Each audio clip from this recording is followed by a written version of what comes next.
वाकई में एक ऐसा गांव जहां पे गुरुकुल की बरबसी याद दिला देता है। यहाँ पे आनंद ओम आश्रम जो नियमताबाद ब्लॉक से सटे जनपद चंदौली मुख्यालय में गौरी गांव, जो बरबसी हमें गुरुकुल के आश्रम की याद आनंद ओम आश्रम दिला रहा है। यहाँ पे एक ऐसी शिक्षा दी जा रही है जो वाकई में काबिल तारीफ है। आइए ग्राउंड रिपोर्टिंग के लिए चलता हूँ आपको। जिले का यहाँ पे आनंद ओम आश्रम खोला गया है, एक ऐसा आश्रम जहाँ पे पढ़े लिखे जो होनहार जिनको अभी तक नौकरी नसीब नहीं हो पाई है, उन लोगों ने एक अपना एक अलग से आश्रम बना रखा है। यहाँ पे जितने भी बच्चे हैं जिनको सीबीएसई बोर्ड की शिक्षा मुहैया नहीं हो पाती है, नसीब नहीं हो पाती है, जो सरकारी स्कूल में पढ़ते तो हैं लेकिन ट्यूशन उनको नहीं मिल पाता है, ऐसे यहाँ पे जो होनहार यहाँ के युवा हैं वे अपने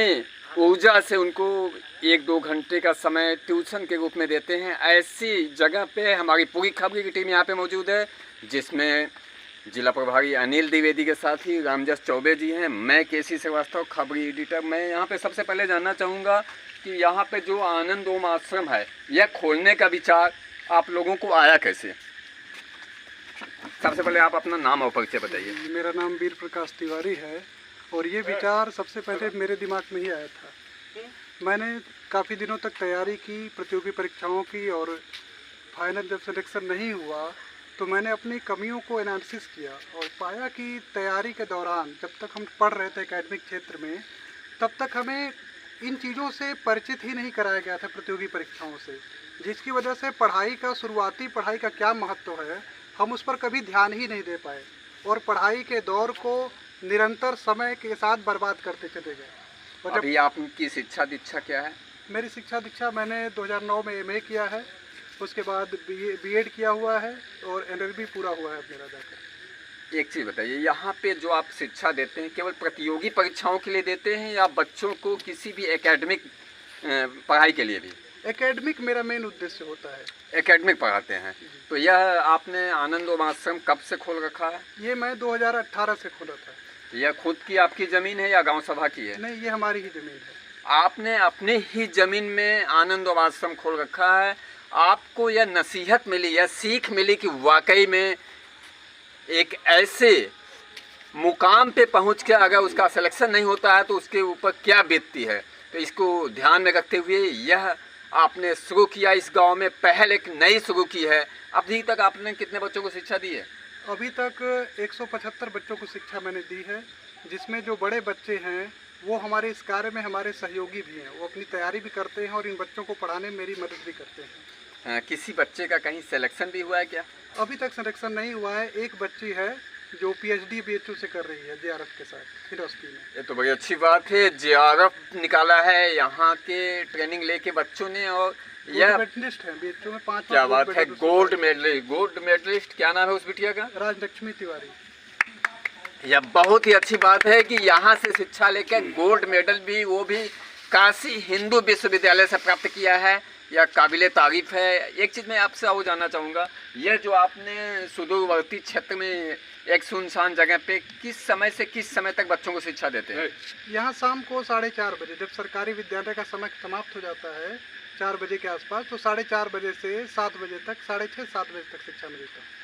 4:30 बजे से 7 बजे तक यहाँ पे ट्रेनिंग दी जाती है, शिक्षा दी जाती है। वाकई में इस तरीके का जुनून होना चाहिए। यहाँ पे और भी गांव को लोगों को नसीहत लेने की ज़रूरत है कि इस प्रकार के जुनून पैदा करें और बहुत सारे लोगों को इसमें भाग लेने, अपनी सहभागिता देने की ज़रूरत है। आपके साथ और कितने लोग जुड़े हुए हैं? हमारे साथ शिक्षा देने में करीब 12 से 13 व्यक्ति हैं जो शिक्षा सक्रिय रूप से देते हैं। उसके अतिरिक्त हमारे गांव के और भी जो संपन्न वर्ग हैं, जो शिक्षित वर्ग हैं, वो भी करीब 50-60 की संख्या में जुड़े हुए हैं इंडायरेक्ट। क्या बात है। अभी तक आपके यहाँ बच्चे कितने हैं इस समय जो शिक्षा प्राप्त करते हैं? वर्तमान में 124 बच्चे हैं हमारे यहाँ। 124 बच्चों को ट्रेंड किया जा रहा है, किसी न किसी मुकाम पे उनको पहुंचाया जाएगा, ऐसा आपका कहना है, ऐसा आपका जुनून भी है, ऐसी आपकी सहभागिता है, ऐसे लोग आपके साथ जुड़े हैं। मैं एक चीज़ जानना चाहूँगा, आखिरी सवाल, कि क्या इन बच्चों से कोई शुल्क भी लेते हैं या बगैर शुल्क क्या पढ़ाते हैं? जी, हमारा प्रयास रहता है बगैर शुल्क के पढ़ाने का, लेकिन बगैर शुल्क की शिक्षा लोगों को समझ में नहीं आती। इसलिए हमने एक सेवा के रूप में रखा है स्वेच्छा पर कि हर गार्जियन से 50 रुपये हम देते हैं बट यहाँ की व्यवस्था को मेंटेन करने के लिए। जो यहाँ के शिक्षक विद्यार्थी जो हैं उनकी वर्तमान शैक्षिक खर्चों पर खर्च किया जाता है। ये क्या बात है, ओनली फॉर 50 रुपीज देने से एक ट्यूशन मिल रहा है, ट्यूटर मिल रहा है। मैं आपको बता दूं कि किसी भी सीबीएसई बोर्ड को पढ़ाने के लिए जैसा कि सामान्य मान्यता है जिस क्लास में बच्चा पढ़ता है उतने 100 रुपये मिनिमम खर्च करने होते हैं। यहाँ तक कि एलकेजी और प्ले ग्रुप के बच्चों का 1,000 रुपया ट्यूशन फीस 1 मंथ का देना पड़ता है। ऐसे में इस विद्यालय में, इस आश्रम में केवल 50 रुपये पे चाहे कोई भी छात्र को उसकी पढ़ाई हो गई है, बहुत ही काबिल तारीफ है। बहुत बहुत धन्यवाद आपको खबरी टीम से बात करने के लिए। यहीं पे मैं मौजूद हूँ जो यहाँ पे आनंद आश्रम चला रहे हैं, उनके बड़े भाई जो उनके प्रेरणा स्रोत हैं। मैं सबसे पहले आपका नाम और परिचय जानना चाहूँगा। मेरा नाम है भूपेंद्र नाथ तिवारी जी। आप इनके बड़े भाई हैं जो यहाँ पे आनंद आश्रम चलाते हैं जी। तो किस तरीके से आप लोग इनको प्रेरणा देते रहते हैं, कैसे मतलब मोटिवेट करते रहते हैं कि नहीं तुम्हें ये करना है, तुम्हें ये चलाना है, ऐसा क्या है कि जिससे ही मोटिवेट होते रहते हैं आप लोगों से? ऐसा इनके साथ किसी ने नहीं किया, ये खुद से ये किए। इनको देख के हम लोगों को लगा कि नहीं इनका सहयोग करना चाहिए। क्या बात है, खुद से ही एक्टिव हैं और किसी दूसरे के करने की कोई ज़रूरत नहीं। वहीं पे मैं यहाँ पे मौजूद हैं, मैं आपसे आपका परिचय करना चाहूँगा। मेरा नाम सत्येंद्र नाथ तिवारी है, मैं पेशे से अधिवक्ता हूँ और मैं भी इस आश्रम से जुड़ा हुआ हूँ। फाइनेंशियल रूप से जो भी मदद मेरी हो सकती है मैं करता रहता हूँ। आप अधिवक्ता हैं पेशे से, संयोग से मैं भी अधिवक्ता हूँ। मेरा नाम केसी श्रीवास्तव है और पिछले सन 2001 से भी मैं अधिवक्ता के रूप में कार्य करता हूँ। किस अदालत में आप प्रैक्टिस करते हैं?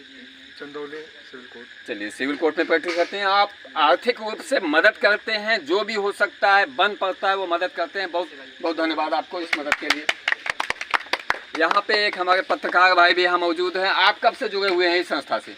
अभी जल्दी हमको जानकारी मिला इस आश्रम के बारे में, तो हमने सोचा यहाँ पर पहुँचा जाए और इनसे वार्ता किया जाए। इसके संबंध में आगे चल करके इनके खबर को हम लोग भी लगाएंगे। तो बड़ा सराहनीय काम है इनका जो इस गांव में, ऐसे गांव में और लोगों को भी, मतलब इस गांव में तो इन्होंने ऐसा किया है, अन्य अगल बगल के ऐसे गांव जो भी जो ऐसे युवा हैं उनको अपने जो कहीं न कहीं एकेडमिक बच्चों को निःशुल्क शिक्षा का जो प्रेरणा इनसे लेना चाहिए। बहुत अच्छी बात है, निःशुल्क शिक्षा की प्रेरणा लेनी चाहिए और वो भी सिर्फ मात्र 50 रुपये में बच्चों को पढ़ाना हंसी खेल नहीं है। यह तो केवल मेंटेनेंस खर्च भी नहीं होता है। मैं यहाँ पे बहुत सारे बच्चे हैं इकट्ठे, मैं उनसे जानना चाहूँगा जो यहाँ पे शिक्षार्थी जो यहाँ पे मौजूद है, मैं उनसे जानना चाहूँगा कि आइए कौन कौन है। हाँ, तो आप अपना नाम परिचय बताइए। मेरा नाम प्रदम तिवारी है, मैं आनंद आश्रम छात्र हूँ और बच्चों को पढ़ाता भी। किस क्लास में आप पढ़ते हैं? मैं इसमें MA फर्स्ट सेमेस्टर। अच्छा, आप MA में पढ़ते हैं और बच्चों को शिक्षा भी देते हैं। बड़ी ही अच्छी बात है कि ऐसे लोग भी इस गांव में मौजूद है जो कि शहरों में नहीं मिलेंगे आपको। इस आनंद आश्रम के लिए बहुत बहुत कोटिशा धन्यवाद जो इसको चला रहे हैं। निश्चित रूप से यहाँ पे एक और भी छात्र हैं। क्या नाम है आपका? मेरा नाम विकास जी शर्मा है। किस क्लास में पढ़ते हैं? BA फर्स्ट ईयर है। और बच्चों को किस क्लास के पढ़ाते हैं? 1 से 8 तक बच्चों को मैं पढ़ाता हूँ। चलिए, बड़ी अच्छी बात है, जिससे आपकी मेमोरी भी शार्प होगी और बच्चों को भी कुछ ज्ञान मिलेगा। ये बहुत ही अच्छी बात है। क्या नाम है आपका? मेरा नाम ऋतिक तिवारी है और BA फर्स्ट ईयर में पढ़ रहे हैं। बाकी इस पढ़ाई की शिक्षा बहुत जीवन में बहुत ज़रूरी है, क्योंकि हम भी गए थे मुंबई काम करने के लिए, लेकिन ये शिक्षा की ओर से खींच आई हमें। ये बहुत ज़रूरी पढ़ाई है जो खोले। क्या बात है, मुंबई गए थे काम करने के लिए, बिना शिक्षा के कुछ भी संभव नहीं है। यह तो निश्चित रूप से है, बहुत अच्छी बात है। यहाँ बच्चों इधर आ जाओ, जल्दी जल्दी। 5 किस क्लास में आप पढ़ते हो? आप 7th में। 5 7th के सारे बच्चे यहाँ पे मौजूद है जो शिक्षा लेते हैं। बहुत बहुत धन्यवाद इस आनंद आश्रम को चलाने वाले के लिए। और खबरी की टीम निश्चित रूप से आपके साथ है। जब भी आप प्रोग्राम कीजिए खबरी की टीम को बुलाइए और खबर भेजिए, चलेगी खबरें निश्चित रूप से चलेंगी। बहुत बहुत धन्यवाद।